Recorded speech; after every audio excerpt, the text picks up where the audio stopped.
जय गजानन मंडळी. आता हे वा म्हणजे काय असेल बुवा, एकदम इंटरेस्टिंग. भाकरच्या अंदर मुगाची डाळ एकदम गरमागरम.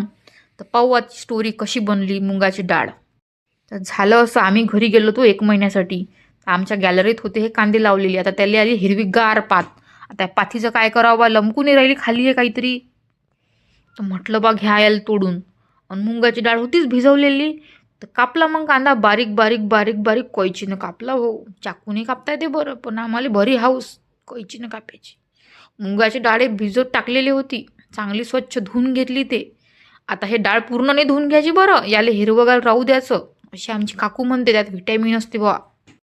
आता घ्या कढईन, टाका त्यात तेल. सोयाबीनचं नाही बरं, शेंगदाण्याचं टाकायचं तेल. वरून त्यात जिरं मोहरी आणि कांदा फेकून मारायचा आणि त्याला तडतड होऊ द्यायचं मस्तपैकी. मग टाकायची हिरवी गार पात. मस्त नंतर टाकायचं टोमॅटो. टोमॅटो पण तेलात होऊ द्यायचं. टोमॅटो परतून झाल्यावर त्याच्यात लाल तिखट, हळद आणि मीठ टाकायचं. हे चांगलं तेलात होऊ द्यायचं.